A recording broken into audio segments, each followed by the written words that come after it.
All right, let's dive right into this explainer. Look, if you're an early stage founder right now, the 2026 startup ecosystem can feel, frankly, incredibly daunting. There's just so much going on. So today, we're going to decode that overwhelming funding environment and really transform it into a clear, actionable strategic playbook.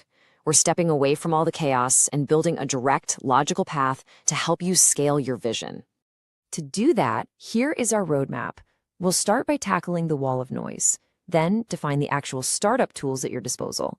After that, we'll build your decision-making framework, navigate the unique 2026 landscape, unpack the founder's strategic playbook, and finally, wrap up with your immediate action plan. So let's kick things off with Section 1, the wall of noise. Before we even think about building a strategy, we need to validate exactly how you're probably feeling right now trying to get your company off the ground. It's just a wall of noise. I mean, when you're constantly hearing about accelerators, incubators, government grants, angel networks, and venture studios, it usually leaves founders feeling completely blasted. It's honestly the default feeling in the startup world today. So if you feel like you're just staring at endless disconnected options without a map, you are definitely not alone.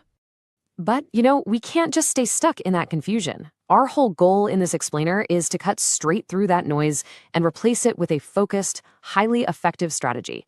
Success today means knowing exactly how to pick the right resource for the specific stage your company is at, and more importantly, understanding how to actually leverage it for tangible growth.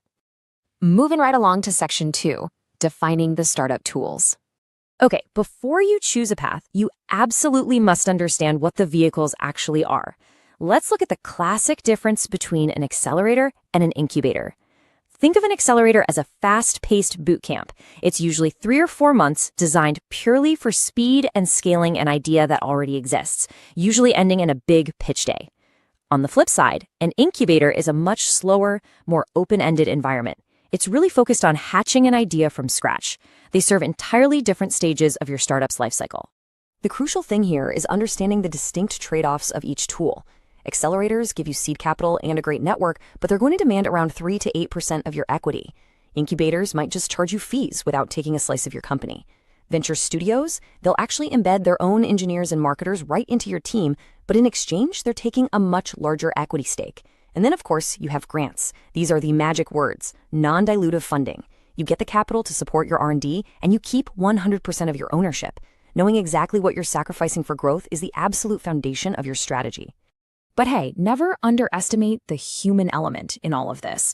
Did you know mentored founders actually achieve 3 times better outcomes?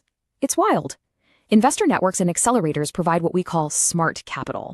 It's not just a check, it's their expert advice, their massive Rolodex of connections, and their credibility transferring directly to you. Honestly, this is often the most valuable part of the entire exchange. All right, on to Section 3, the decision-making framework. I want you to actively play along with this thought experiment right now. Think about your startup today. What is your single undeniable need? Is it just raw cash to keep the lights on and survive? Is it expert guidance because you're totally stuck on product development? Or is it the network you need to reach those crucial first major customers?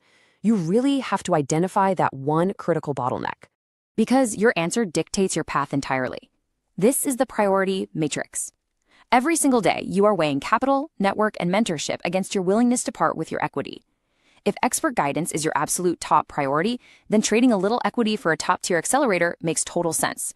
But if you fiercely need to protect your equity and simply need cash to fund some heavy research, well, you should be hunting exclusively for non-dilutive government grants. Your number one need dictates the tool.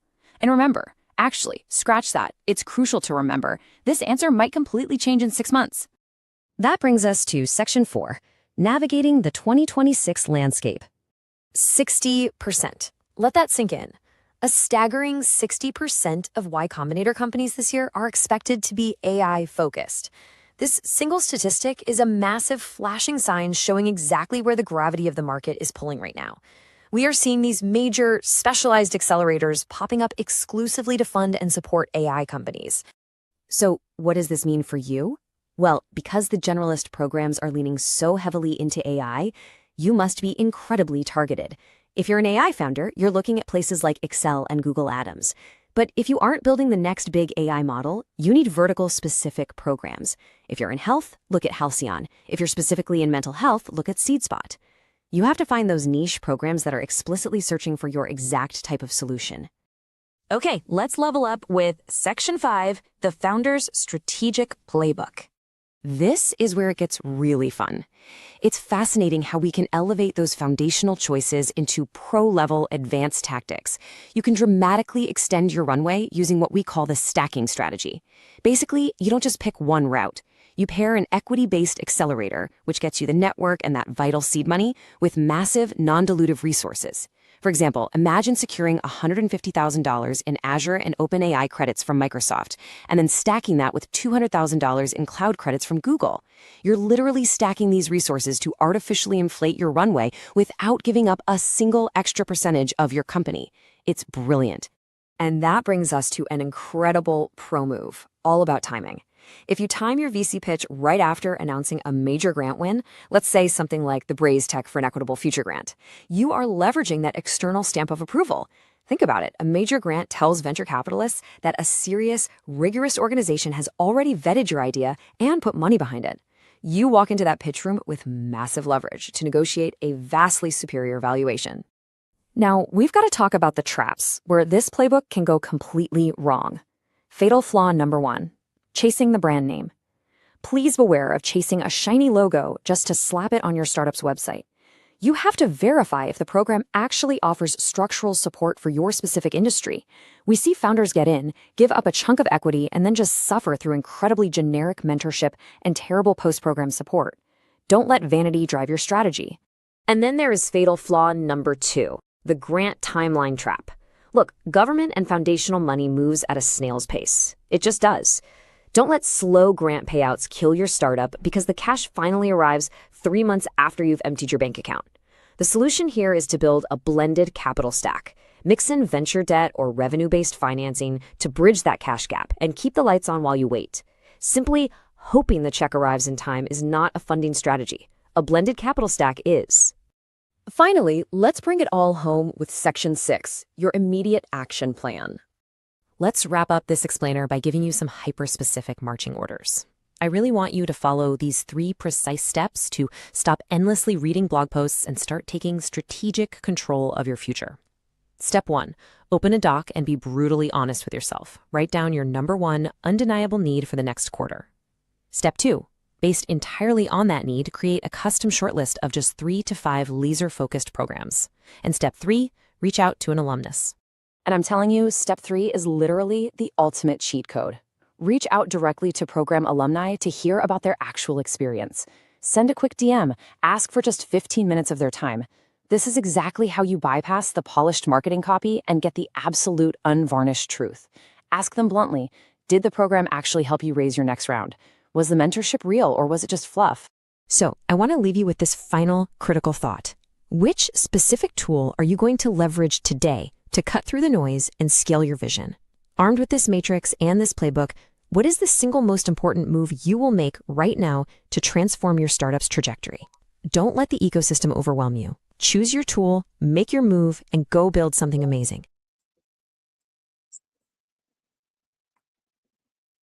Welcome to Startup Founder Best Practices. How are you, Nathalie? Well, I'm well. Good, great.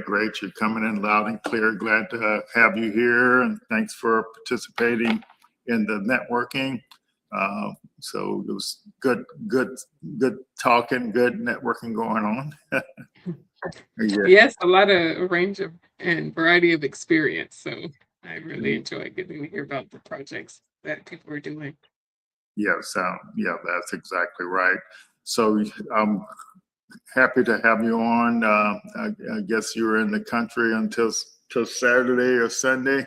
So I'm so excited that you could kind of find some time to come on and share what you're doing over in Freetown and stuff like that. Yeah, my pleasure. I'm glad I sometimes I try to stay awake. I think I stayed awake maybe a couple months ago to watch, but it's a hard one to push with my schedule sometimes. Yes, for sure. Why don't you take a couple minutes to introduce yourself so the folks know who you are? and what you're working on. All right. Well, I'm Nathalie Reshard Mansaray. Malik Reshard is my lovely father. And so since I'm in the States visiting, decided to hop on and lend my experience to the chat. He's been doing Startup on the Blocks for some time. And I'm glad to see the improvement. But for myself, my professional career has come into marketing automation, marketing technology. And so in 2023, which is when I moved to Africa, I actually started my own business the same year to start consulting. And so I have had a range of clients in marketing consulting. And then in this past year, my husband and I opened a locksmith and security shop in Freetown. And so we got a larger shop at the beginning of this year, and things have been moving pretty quickly. So I've been working a company, which is Chapter 2 Commerce in Freetown, and then my own consulting company, L&T Commerce Group in the US. And that's where I've landed. All right. There's a lot of things going on there, young lady. All righty, so we'll dive a little deeper into that and your journey and all that. So let me share my screen, which I should have had that up when you were chatting. But yeah, so this is what we're going to talk about tonight, and I think one of the things for me is what I learned about 13 years ago, and about doing startups and stuff is that your career, your job, what you spend the most time doing, that's where your expertise lies. And a couple of months ago, we did, going from like a career to a startup, just solving a problem that you have this expert domain knowledge in, and that's what to me is what's interesting. It's just understanding how all the stuff you learn in your career, how to automate that and turn that, leveraging AI to kind of create a product or service. And I think that's kind of where you're headed. And so definitely want to explore that a little bit. So let's get this thing rolling here. So yeah, so we've been around. We got this particular program started, found the best practices. We started August 13th back in 2020, and we've missed one Thursday night event since then. So we got, I don't know, somewhere around 260 something consecutive events, and so we're here to help founders. I think that's the message. But we couldn't have did it without all these partners and folks that we partnered with in the past, and some still partnering with. And it just takes a whole ecosystem, to kind of make things happen. And so there are a lot of resources out there, and so like it's really interesting. So like for Kakura Institute, we're connected to these organizations and stuff, and all of them provide some value for startups, and so that's the most important thing. And so we're probably going to sign a new kind of MOU with Florida Atlantic University, and as well. So that will be a new partnership, but ironically, through that program, we'll be building stuff for founders that founders can use in cybersecurity, and also stuff, MVP type stuff that founders can use. And so it's just all about getting involved and get connected to these different things that can help your startup move forward. And so these are some of our sponsors and partners. They put up money to support what we're doing, and so that's a pretty neat thing. So just want to give a shout out for them. So yeah. And so we leverage these training programs, and Natalie, there's a connection between our Founders Insight thing we're building and your what's going on with you. So I don't know if you saw the PDF today, but I'll share that as well, and talk a little bit about that. But we leverage these training programs to help founders learn all the different aspects of running a startup. And so we make this startup science available to you, which that's like a whole ecosystem in a box, kind of like everything you need to help you understand how to go from one stage in your startup to the next stage. So we got a lot of resources to help you move forward there, but it's all of that is designed to help you learn how to communicate with the ecosystem. The ecosystem, they only speak business models and how do you make money with your product or service. So, but like in networking, there were some folks talking about they need co-founders or developers. If you can't explain how you're going to make money, you're going to have to pay these developers. But if you can get them on board for some small amount of equity, or if you got the leverage the ecosystem to get money to pay them, that's what that's all about. So, but yeah, so that's what we try to help everybody do with their startups. So we've been doing that for what, almost 6 years now, Natalie? 6 years, every Thursday, rain or shine. Yeah, and definitely it's been hard, but it's been fun. The good news was we learned how to leverage AI, to help make things a lot more efficient, to help founders understand and learn a lot faster. And so that's a really good deal. Yeah. So for the businesses that you have right now, I'll start here, but then I'll kind of go back from the beginning. Would you say running a business or owning a business or starting a business is hard? No, I think you can start selling anything, but making it official to the state is where a lot of people struggle.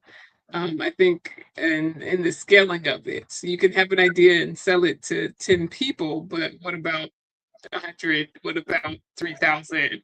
What about 300,000? So I don't think the idea of business or starting a business is difficult. I think people do transactions on a daily basis.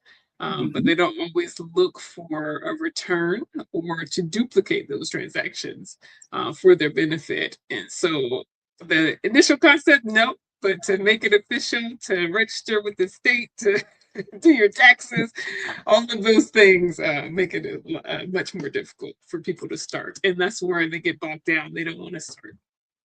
Yeah. So there is a lot of things going on, a lot of different levels. So one of the things, if you don't grow up or be around folks that are making lots of money with their startups or businesses, you don't get imprinted in your brain that you can do it. But so sometimes you have to break out of your past experience and kind of learn from the new experiences of kind of moving forward. So I know a little bit about your career and your upbringing, but I'll still ask a few questions. I remember when you were in middle school, high school, and how did all the stuff you do in middle school and high school, help prepare you for what you're doing now?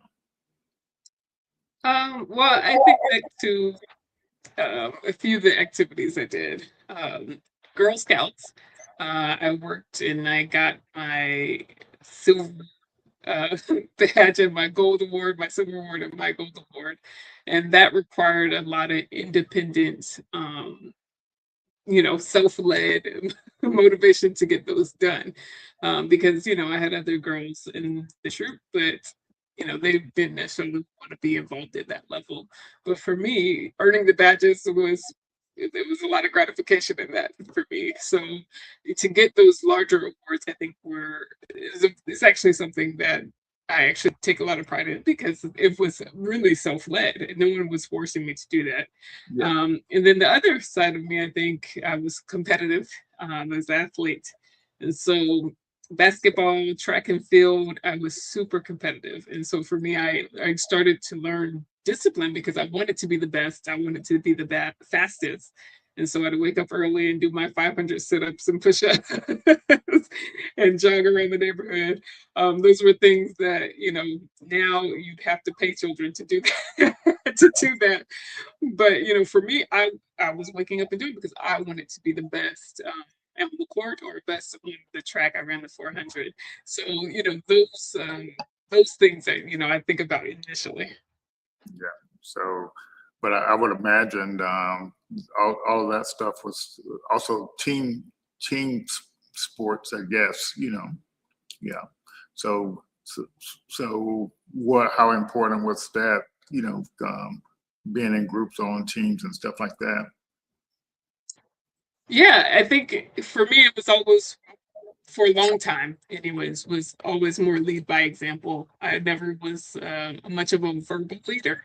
I would just make sure I came in first. I would make sure I work hard and set an example of what should be done. And so in those times in high school, I always said, I had friends that were on the same team that I didn't per se have to compete against, but I always made sure I came in first. But I would always encourage. I was always an encourager. I'm an encourager by nature, and so I would encourage my teammates quite a bit. Try to be support to them, not just on the basketball court, but or on the track, but outside of it as well. And so I found myself like, hey, no, you can't do this. I remember my best friend. She was on the basketball team in middle school, but in high school, she's like, I'm not going to make the team. I was like, no, you can. Let's go practice. Let's go practice. And then she finally just gave it up. But, I literally like stayed on it for so long. And she was just like, I'm not going to try out. So, Yeah. And if I recall right, you had a lot of adversity, with basketball and in middle school and high school, but you kind of persevered through it all. And I also remember to me, they were overworking you in track as well, but you kind of stuck with it. Yeah, well, I mean, that's the story, right? Like I tore my ACL. I was running track, and I was like at regionals my senior year, and it was also trying to get a scholarship in college. And I was fast, but I wasn't quite fast enough to go to a big college for track and field. And so I was still trying to play basketball in hopes to get a scholarship. And I went directly from the regional meets, sat in the car for 5 hours to get to Orlando, and played basketball all weekend to get to the last game and to, have muscle failure and tear my ACL. So, like I was doing it all trying to get to my goals. Yes, that's exactly right. But you still persevered, and I think that's so with the startup. During that, you got to persevere through all the setbacks and everything, hardships to kind of make it through there. So what was your experience in college, and what did you study, and how does that relate to what you're doing now? Yeah, so I think I knew. I wasn't one of those ones that pin a lot on the major I was going to major in college. I kind of knew I wanted to do business. Kind of knew what I wanted to do. I wanted to be the general manager of the Los Angeles Lakers. Like those things I knew from freshman year forward. And so, I always said I would go into business and, just see where it takes me, which was a broad range, but, just see where it takes me. And so I was an honor student.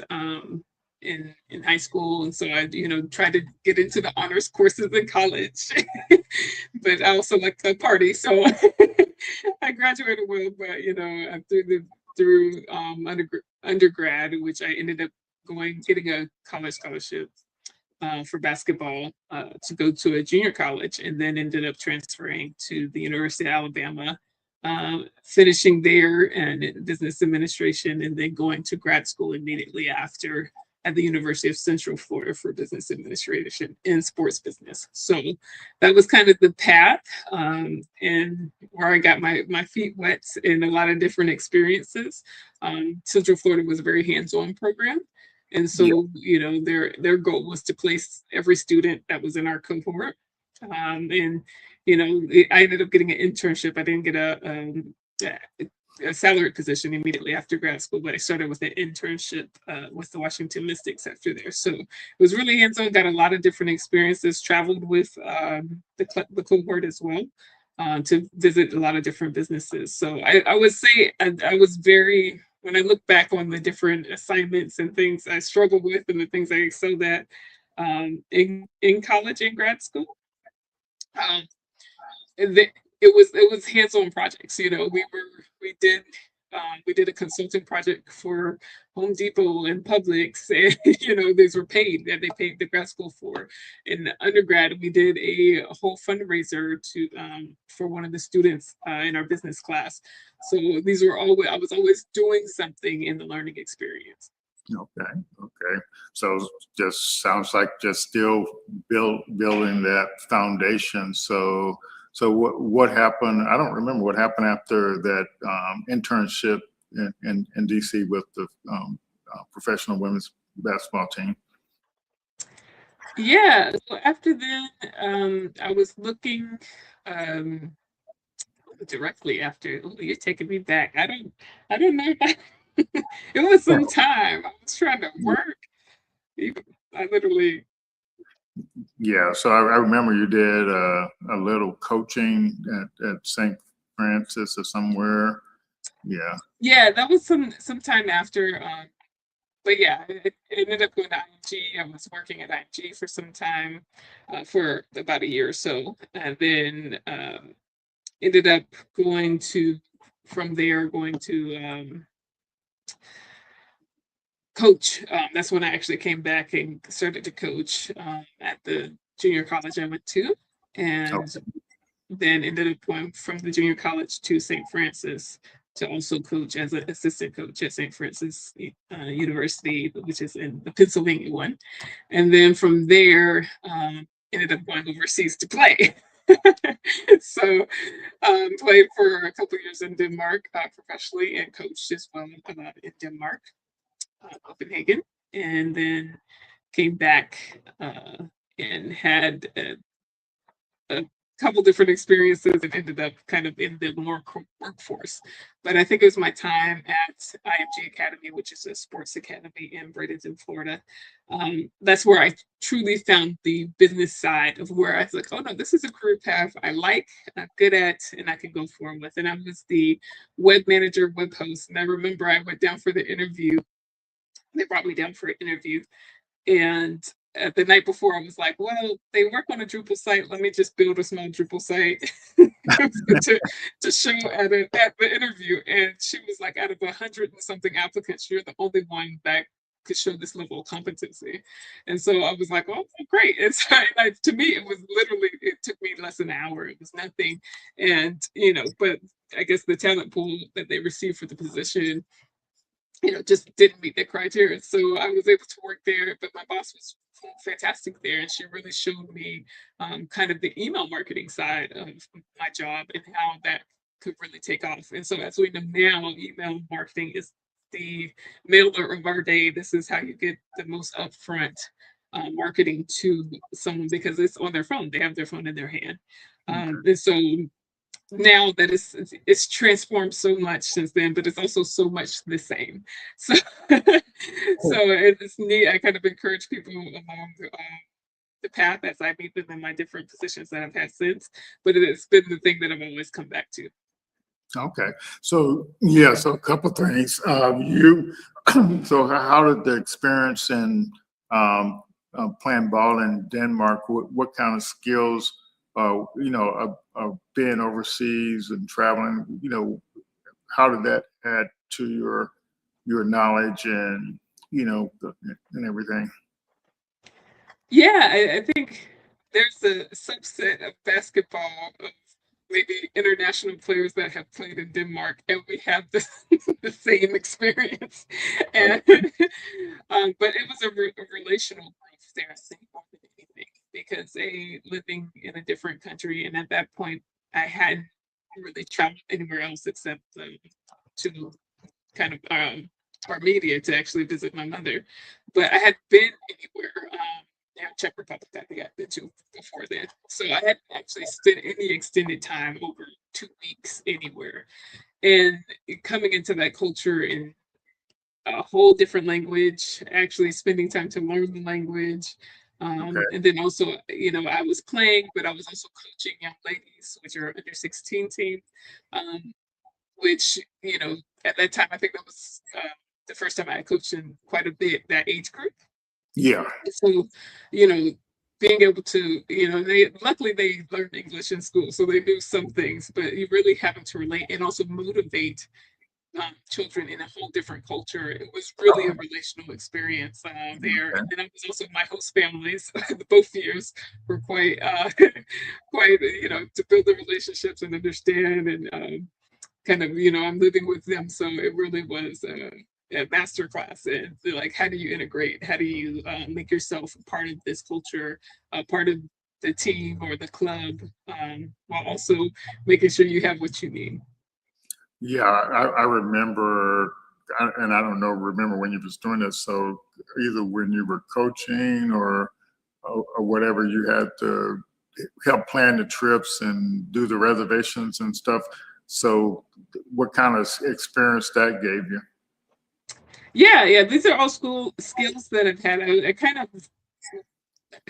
I have a project manager. I have my PMP and PMP certified, but I feel like when I took that test, I was like, when I started studying for it, I was like, these are all things that I know and have done. And so I feel like in grad school, at some point, one of the courses we had was project management, and it really just stuck in me. And so as I've worked in my career field, I've always been an organized and the administrator and the one pulling people together. And so those innate skills from me have led me to be a good project manager, an event planner outside of it. And so actually at St. Francis, we had during the year that I was there, we had a trip to the West Coast over the holidays, over the Christmas holidays and New Year. And we wanted to do something because we knew most of the parents would go, but it was because we were playing at, they would have had to pay a lot of money to catch flights to get to all the places. And so my head coach suggested that I actually plan an additional tour bus for the parents to actually come with us. And so I planned this like 2-week excursion thing and events and game night and everything like that. And so it was a success and we really enjoyed it. Okay, good. Yeah, I remember, after I retired from civil service and was building the First Friday mobile app framework, I guess you would call it. And I've been paying these two college students, undergraduate, have been, for 7-8 months, and we hadn't made much progress. And then you were, I guess, was back in town or something, and then I guess you led the management, and we were able to get that published, in a couple of months. So I think that was project management going on back then as well. I was like way back in 2013. Yeah, that was at the beginning of the Pensacola network. Oh yeah, that too. Yeah, so tomorrow we're doing our 13th anniversary on that as well. So that's a pretty neat thing.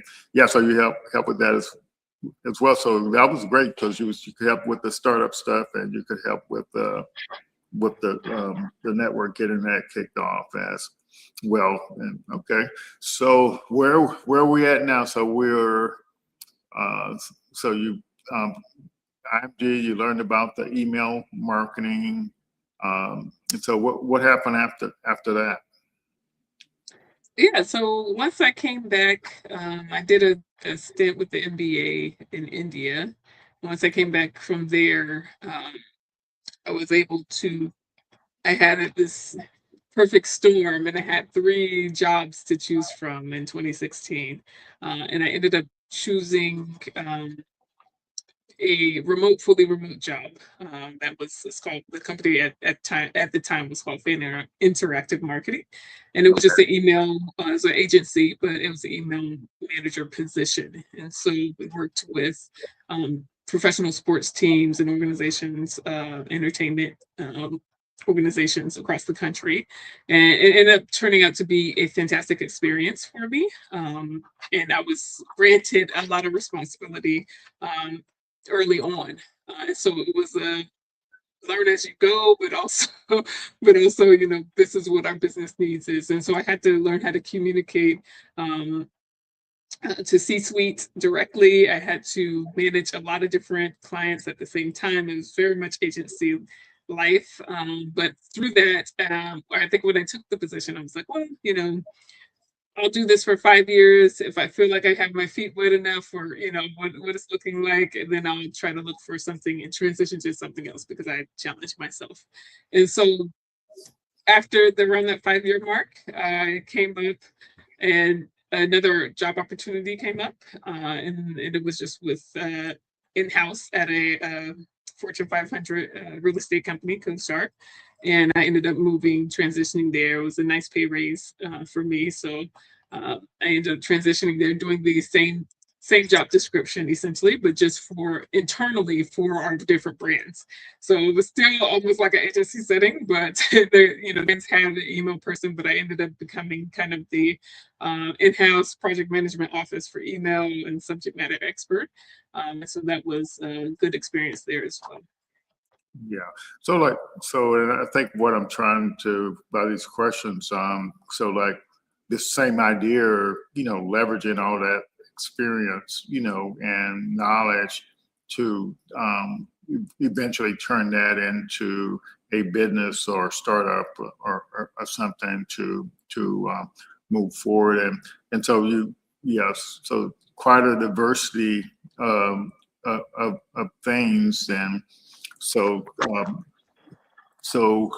you left after you finished that job, is that the time you left to go over to Africa? Yep. Okay. We've made a whole journey. Your questions have taken us on a whole journey.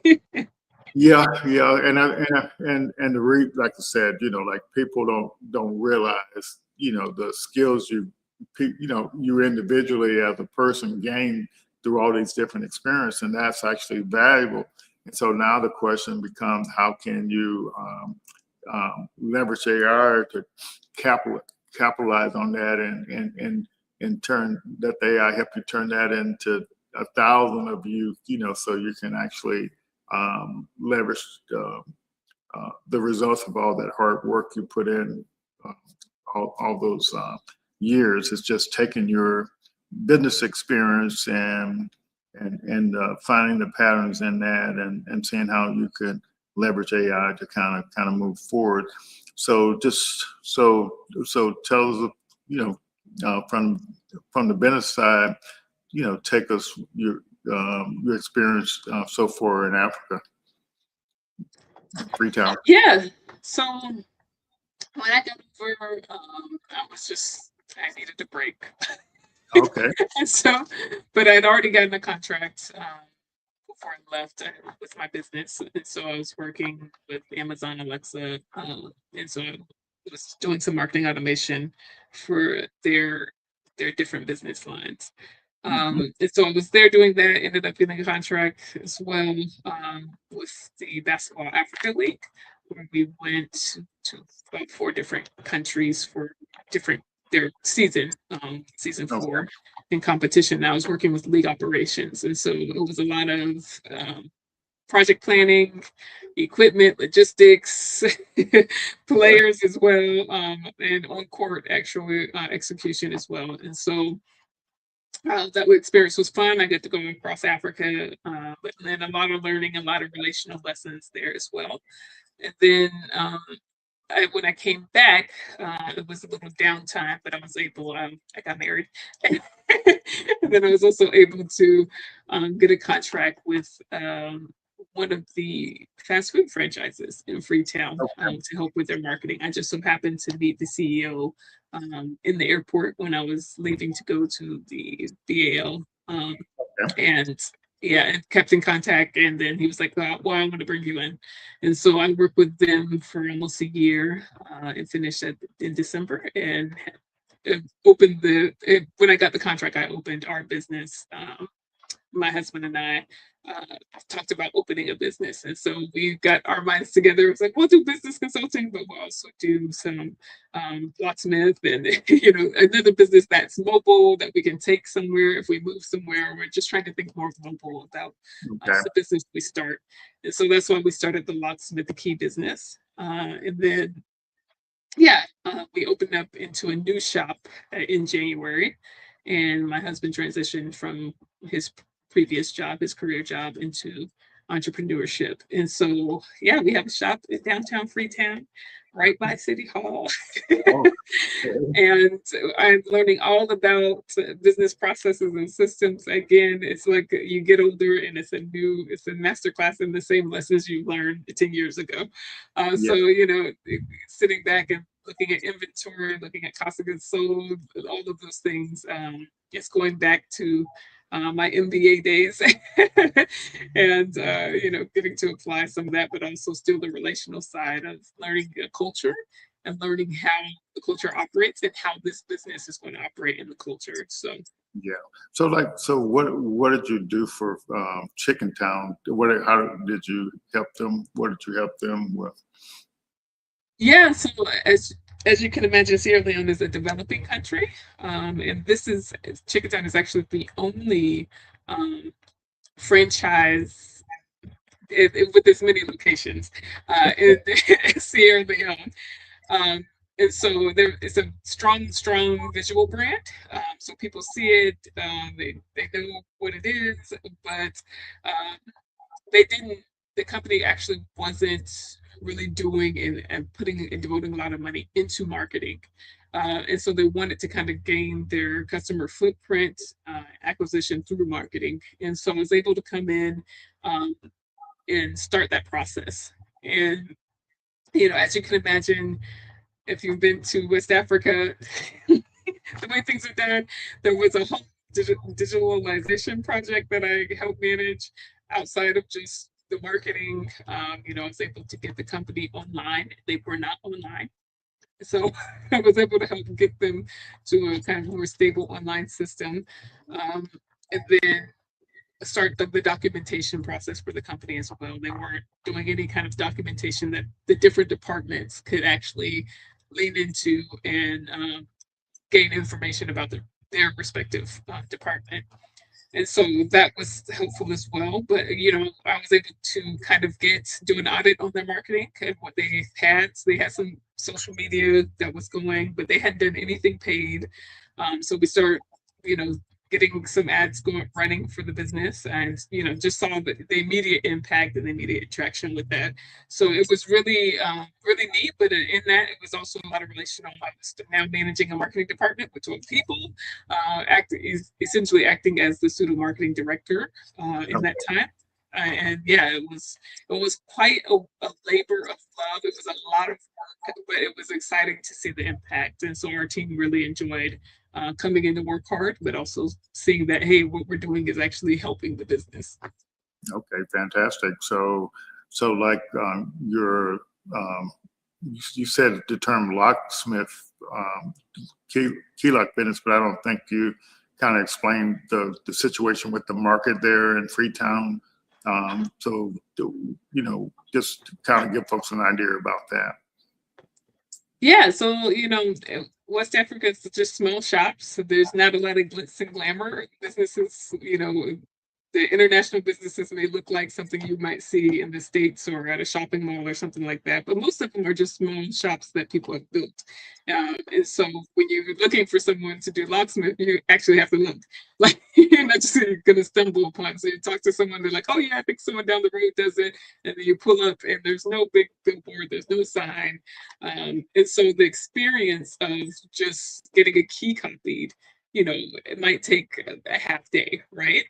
And so for us, opening this shop and also doing advertising and showing like, hey, no, this is a building. We have a sign. This is what we're doing here, and educating the audience through our ads, through our social media was incredibly impactful. I think everyone in Freetown at this point has seen our ads.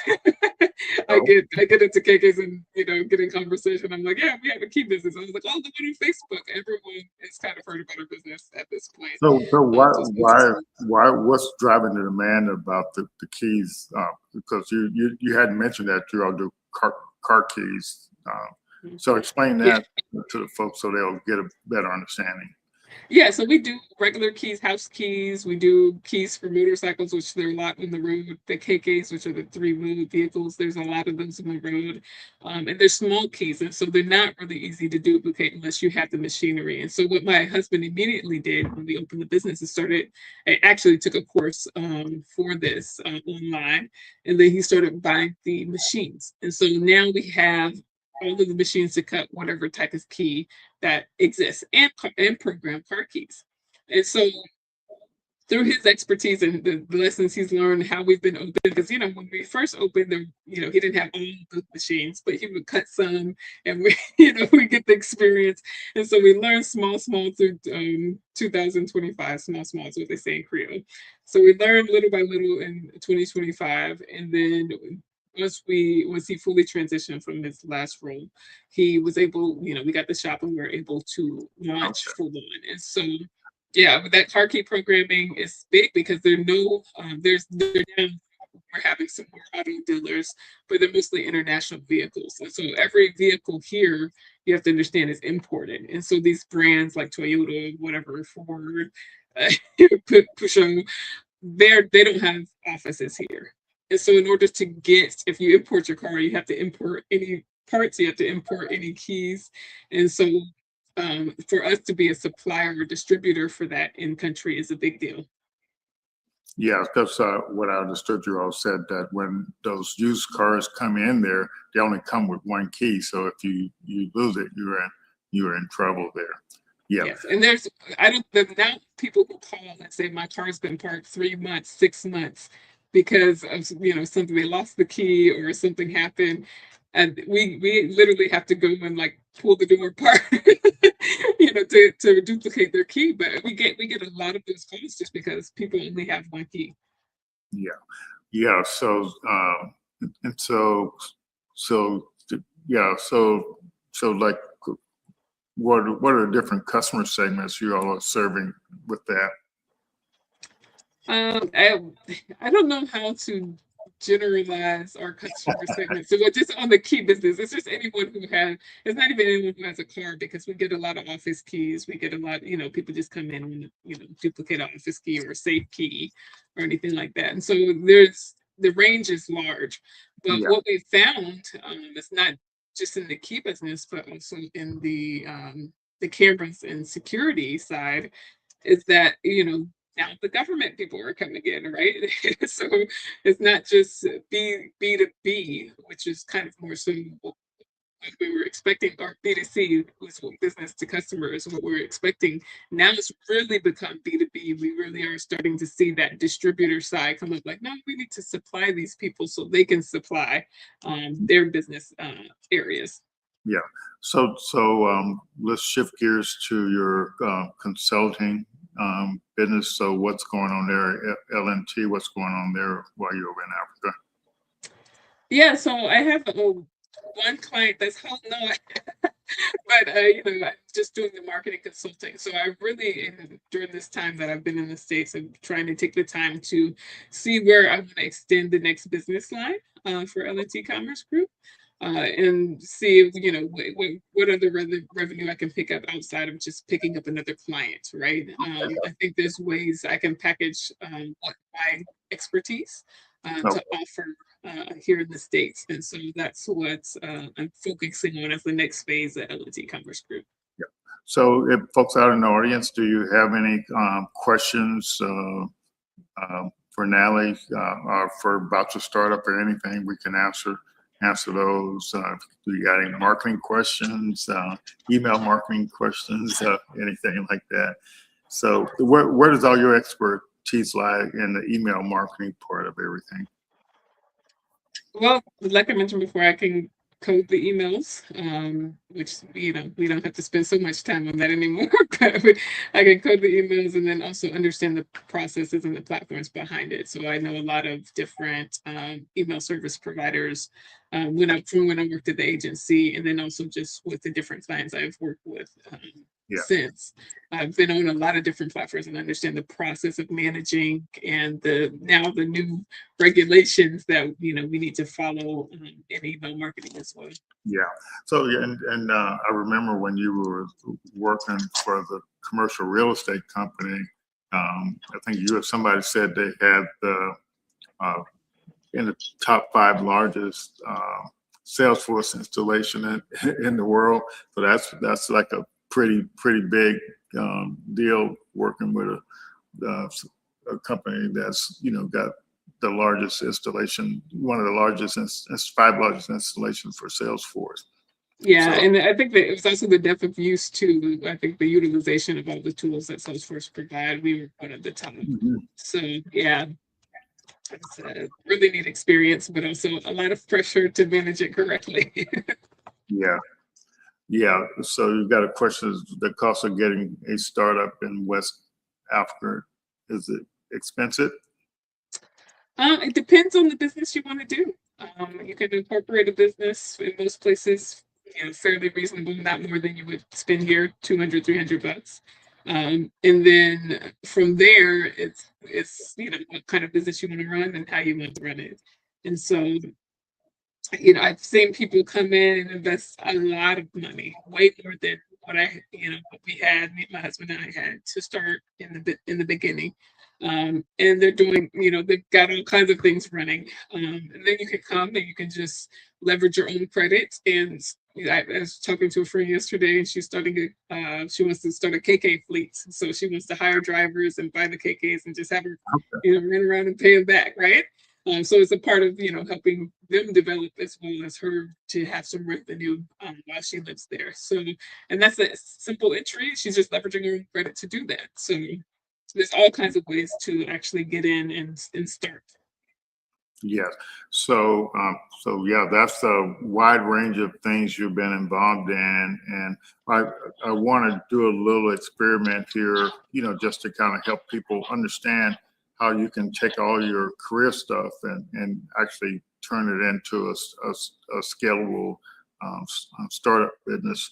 So I don't know if you actually have a chance to look at the video that in there, but I want to shorten now. It's a little long, but I think the point is if everybody out there listening or watching is, you have some unique experience, and so the question is how and about problems in the industry you're in. You got that expertise, so how can you make money from that expertise in a scalable way? So I'm gonna, even though it's a little long, I'm gonna go ahead and show it. But after we come back, I want you to share any key takeaways that you recommend for people with the email marketing in their startup, because I don't know if startup founders or who knows when you should be doing email marketing and all that kind of good stuff. So we'll close out after that. So looks like we got a question from Tony here. Learn how to sell your knowledge. That's exactly what this is going to be about. Okay, so you all listening on this, and it's what we've been trying to say over the past few months is how do you turn your expertise into a scalable AI native startup. Welcome to this explainer. Today we're doing something really cool. We are diving deep into a fascinating career deconstruction to uncover the architecture of a true business systems builder. We're going to look at the professional journey of Nathalie Reshard Mansaray, and we'll explore exactly how she built a highly leveraged operating system. So let me ask you right off the bat, are you an inventor or are you an integrator? Getting to the bottom of this difference is absolutely crucial. It is the key to unlocking massive enterprise value. You know, we always tend to obsess over the idea people, the inventors, right? But today we're focusing on the engine that actually makes those wild ideas a reality. If you've ever found yourself wondering why some great ideas scale perfectly while others just totally fizzle out, this distinction right here is usually the answer. Okay, here's our roadmap for today. First, the identity mismatch. Second, the hidden operating pattern. Third, the integrator founder archetype. Fourth, analyzing the three models. And finally, the integrated architecture. Let's get into it. The identity mismatch and the danger of having way too many labels. We're starting with a super common problem that a lot of highly talented professionals face, and that's confusing the market with too many totally valid identities. Just think about it. Marketing expert, project manager, security company owner, international basketball coach, operations consultant. If you saw someone jump between all those, you'd probably think you were looking at 5 different resumes mixed up at a dinner party. It feels scattered, and when you're good at a lot of things, it can actually work against you if you don't frame it right. But, as we'll see, that scattered feeling, it's just an illusion. And that brings us to our first real clue as to why Nathalie is a true integrator. She hasn't just been bouncing around between random industries. For the last 15 years, she's been building this incredible capability stack, like a master set of tools. An integrator doesn't just learn one highly specific skill.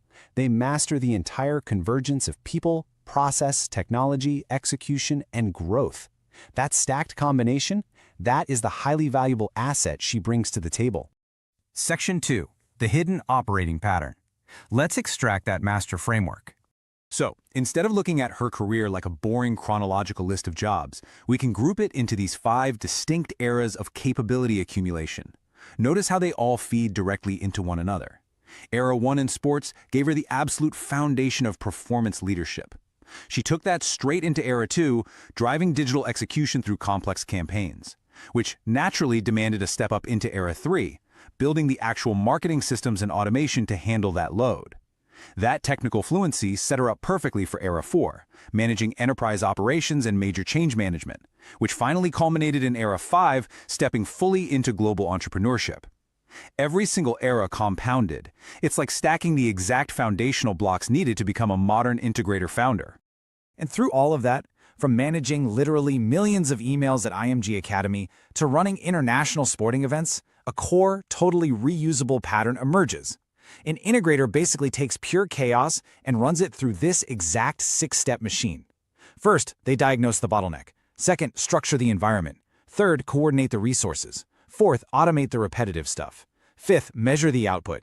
And finally, scale the whole system. Think about the friction in your own business right now. This is the exact blueprint used to tame it, no matter the industry.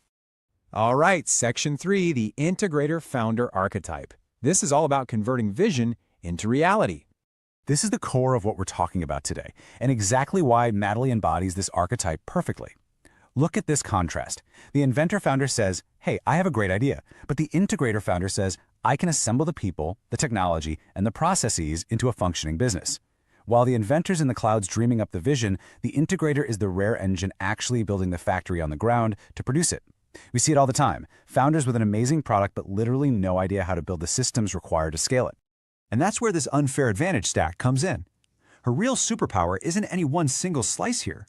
It's the incredibly rare ability to execute across all these complex domains at the same time.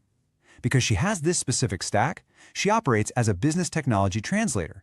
She can sit in a boardroom, hash out a high-level growth strategy with executives, and then walk right down the hall and translate that perfectly into the specs software developers need to actually write the code. That bridging capability, that is the hallmark of a true integrator.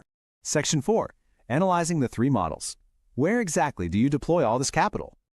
Okay, so you have all this accumulated human capital. Where does an integrator founder deploy it to get the most economic leverage? Looking at her ventures, we see three models. First, L&T Commerce, a tech commerce and AI automation agency. Second, Chapter 2 Commerce, which handles local ops and deployment in the African market. And third, her high-level fractional COO advisory work. The data reveals a really fascinating split. L&T and the fractional COO work are amazing immediate monetization engines, scoring 9.5 and 9.4. But Chapter 2? That holds the highest long-term enterprise building potential at 9.1. It's a strategic puzzle. Which lever do you pull first when you actually have the skills to run all three? But this leads us to a huge risk for something like Chapter 2, and that's conglomerate drift. Because an integrator founder is just so inherently capable of fixing almost anything, the ultimate temptation is to say yes to every single client request. Doing whatever a customer needs, installing CCTV today, management consulting tomorrow, IT next week. Sure, it generates quick revenue, but it does absolutely nothing to build scalable enterprise value. This service sprawl is the exact trap an integrator has to consciously avoid by narrowing in on the one specific operating problem they uniquely solve. Now, for L&T Commerce, avoiding commoditization means asking a much deeper question. Basic marketing automation is eventually going to be eaten by AI. We all know that. So the question isn't what AI tool do we buy? The real question is, where should AI actually sit inside the workflow? The true value for an integrator founder doesn't lie in the software itself. It's in being the architect of the underlying business system that the AI actually operates in. Because of her background, Nathalie is perfectly positioned to look at a clunky, manual workflow, spot the friction, and completely re-architect a highly efficient AI-native version.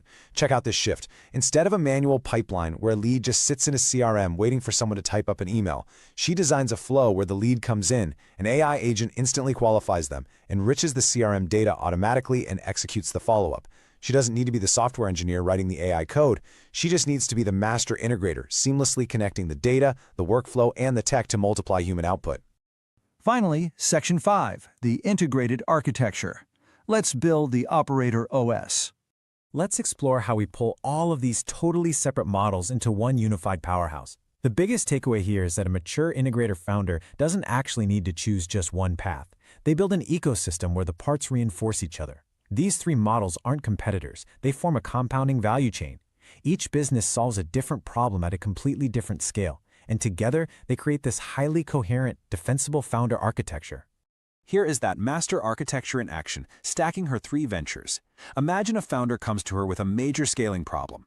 First, she uses the advisory layer, her fractional COO work, to diagnose the bottlenecks at the top.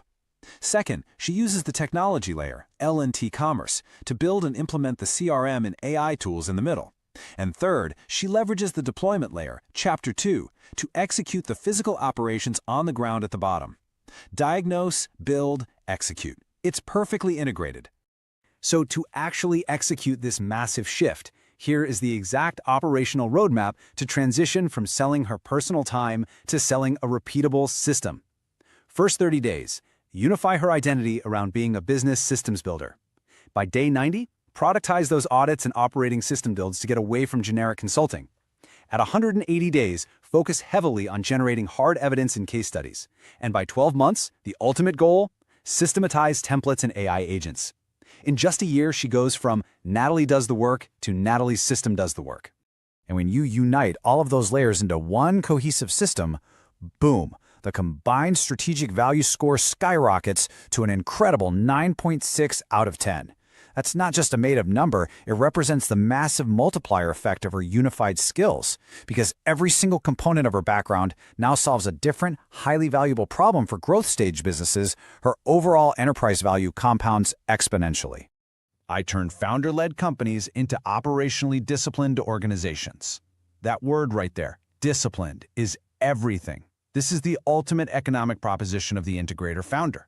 It's moving from just doing operational tasks to owning the actual infrastructure that makes work possible. This is the exact structure that an integrator brings to a visionary founder's chaos. It transforms the entire operational DNA of a company. So, I'm going to leave you with this final thought to ponder. Could Nathalie's operating methodology actually be codified into an operator OS to help founders everywhere operationalize their visions? Seriously. If we can codify exactly how an integrator builds a business from the ground up, just think about how much friction we could eliminate for the next generation of startups. It's not just about one person's career anymore. It is about reverse engineering the absolute blueprint for operational success. Thanks for joining me on this deep dive, and I will see you on the next explainer. Okay. So what do you think, Natalie? Is that a plan for you or not?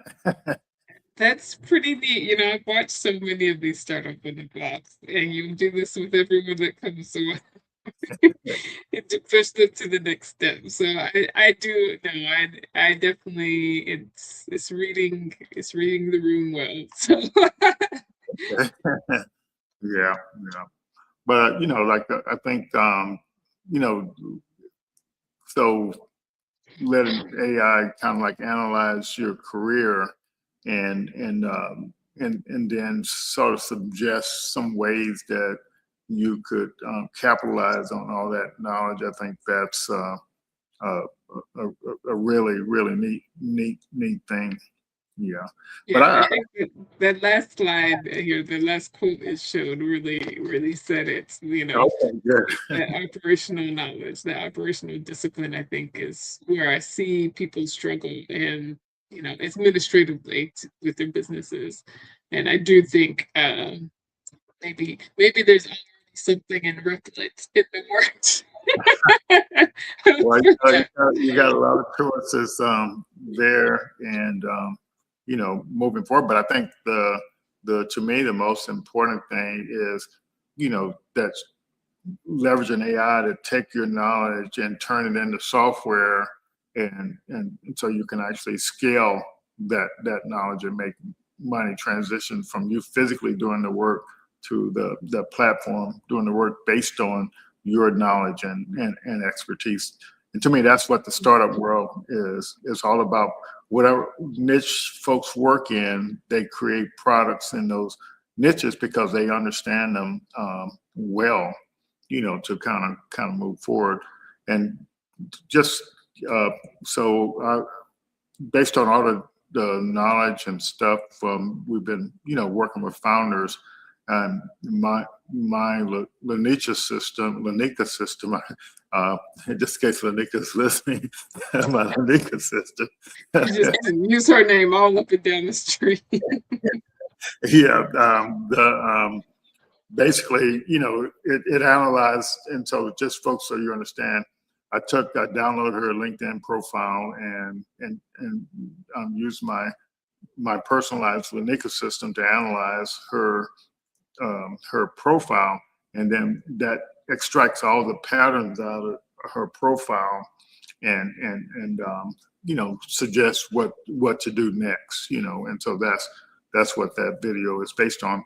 So Natalie, and kind of wrapping up here, so I guess I remember when we started the Pensacola Network, you developed an email newsletter for us, but we didn't actually analyze all that stuff like we probably should have been doing.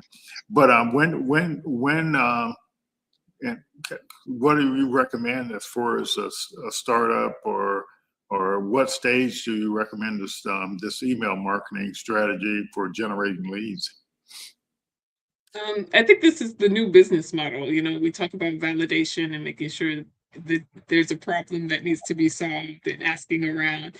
But this is the new business model, community building. You have sites like Gumroad, where the whole thing is based on the subscribers that come to your page and follow you, right? You have Substack. It's all about subscribers who come and follow you.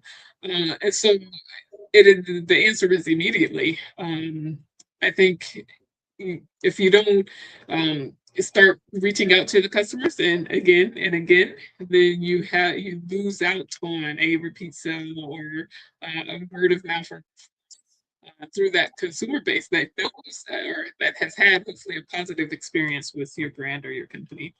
And so I always tell this story about Tyler Perry and how he got started. We know who Tyler Perry is now, got a whole studio in Atlanta, billionaire, but he literally started by building email lists. He would go around the Chitlin circuit, if you will, of the South of America and do these little theater plays. And every place he would stop, he would, gather everyone's email. He'd send a little newsletter. And before he ever made one of his big productions, he had over 400,000 emails that he had in his database consistently. And so these people have been with him 10 years before he actually did something at scale. And so it shows like if you build that consumer base, you'll always be successful. Like if it was a 500,000 people already knew about Tyler Perry. And before that first movie came out, I remember like the first time I saw one of his movies, it was one of those little DVDs, hand packaged. Okay.